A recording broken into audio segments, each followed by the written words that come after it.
I would like, if I may, to take...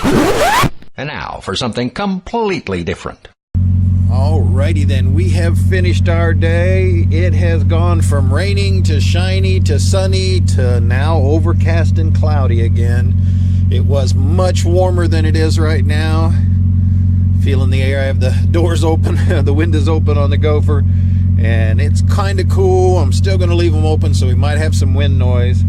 Not sure if I want to take a ride tonight, this evening, and go out and about, or wait till tomorrow and see what tomorrow's going to be like. I just don't know. I can remember back days when I used to get off of work and just get in a sandrail or the dune buggy, or get on a bike and just start taking off. A lot of times, though, I worked for years. I worked for over 13 years, yeah, in a what they called a split shift or a night shift, where it was anywhere from, 10, 12, 16 hours on a shift, because you couldn't leave until the product was done. It was all with time-dated material and printing and publication companies, advertising agencies and stuff, so we just couldn't take off and leave.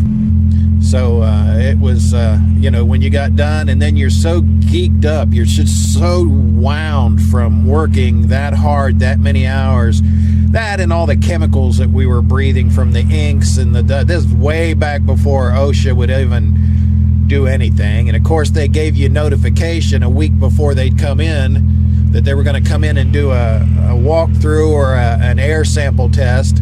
And they'd let you know a week ahead of time, so you knew when they were coming in, so they didn't want to do their job either. More hassle.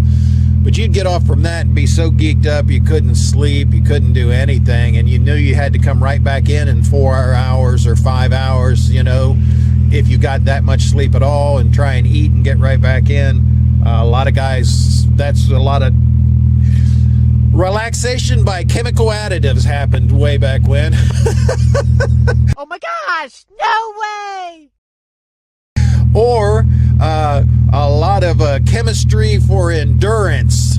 Seen some guys that would go 7-8 days with, honestly, no sleep whatsoever, and then we wouldn't see them for a week because they'd be in the hospital, dehydrated, bleeding from orifices and stuff.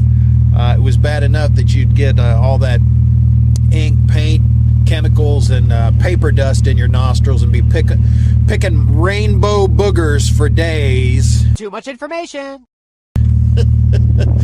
And those guys would get all geeked up. But going out and taking a ride was, it was so...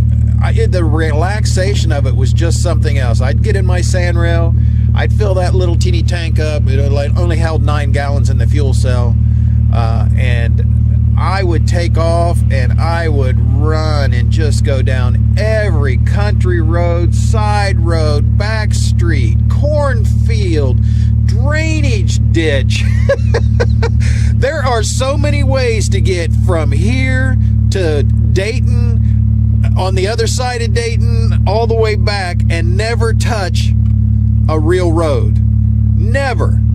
To cut through the fields, back lots, drainage culverts, the sandrail would just fit inside some of those drainage culverts and stuff from, because they just didn't have the real wide tires on it then, and it would fit through those. I went everywhere in that thing.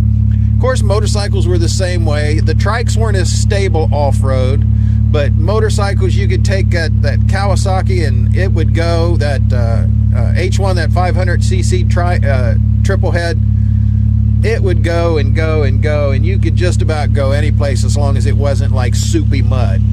It had a 3.5-inch drag radial slick on the back of it, so it ran pretty good on highway and even down gravel and everything. But you get it in mud and it wasn't worth a diddly squat.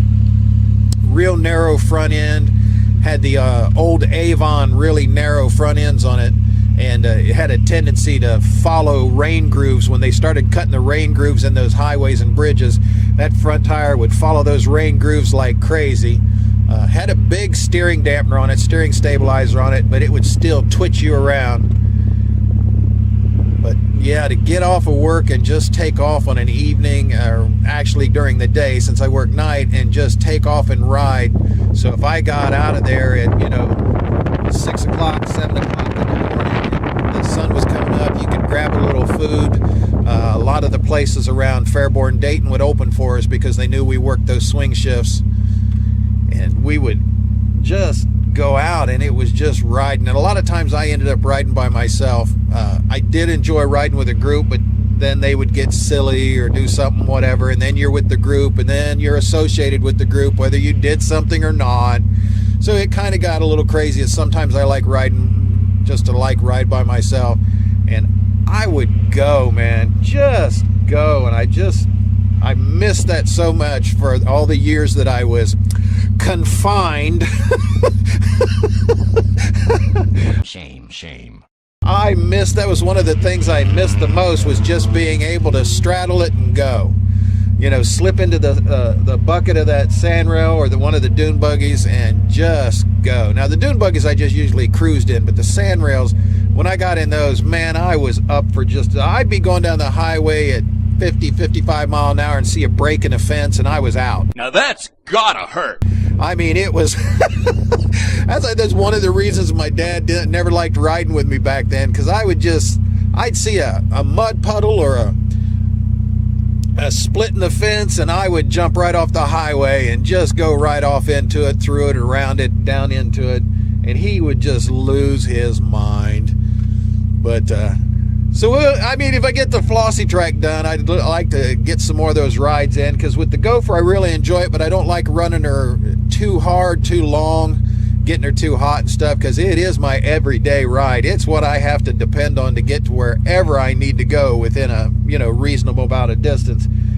So I mean, I don't like abusing her and running her, but if I can get the Flossie track running and stuff, and just kick that VW up and keep it running with this crappy ass gas and oil that they have nowadays.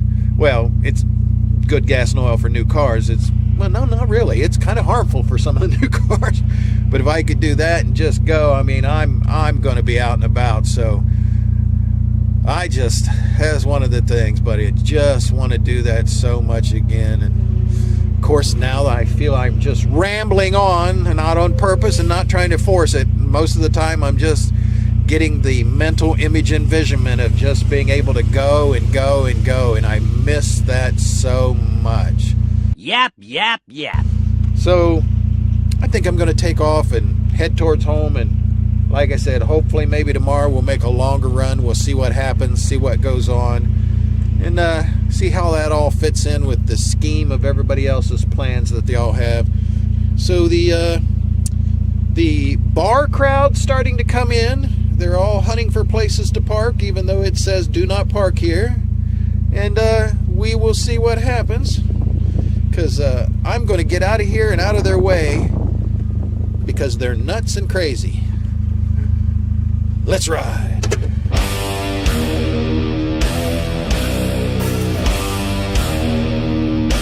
Out of here before they start trying to pile into a driveway that's only wide enough for one.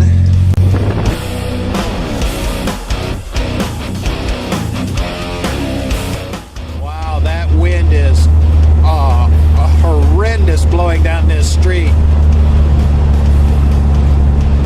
That's got to be 35 mile an hour force winds. That thing is kicking me side to side tremendously. So maybe we'll wait till tomorrow and see what it brings. Being out in this wind on these roads going between buildings tonight is going to be really, really interesting. Whoa! Man, it's blowing between those houses.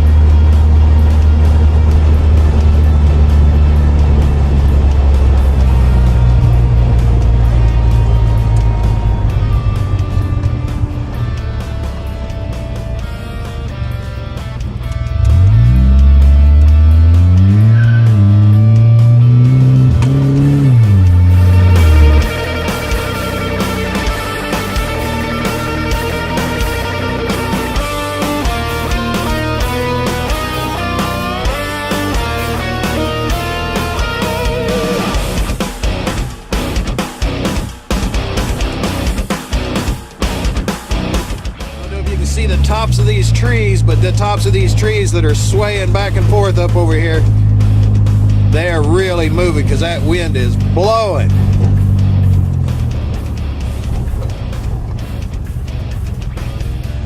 Yeah, we'll take and run her in tonight and see what tomorrow brings.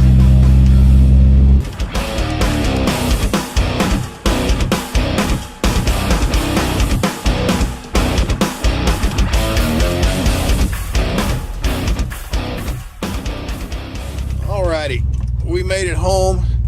We're gonna get in here and get some rest, get in out of this crazy wind, and see if we can get a ride in maybe tomorrow for a while. If it's warm enough, we're gonna get some work on the lights and the trailer and wiring and different things, and if it's really warm enough, we'll go over and start putting parts back on the flossy trike. That's going to take a couple weeks more than I thought it would, because I just got so many nuts and bolts taken off to get to what we need to get to rewire it and everything and get the welds done. I still have a few tabs I have to wire for adjusters. I didn't get to make a set of new adjusters, so what I did is just made longer throws that I can put plates on to adjust all of the clutch, brake levers and everything. The finances didn't allow me to get all the little adjusters and fine threads that I need, so we'll do that. We're gonna go in here and get some food, get some chow, get some rest. Hopefully, if we're allowed, get up tomorrow and start all over again. See ya! Wait! Okay, go ahead. Damn, that was annoying. I don't give a shit.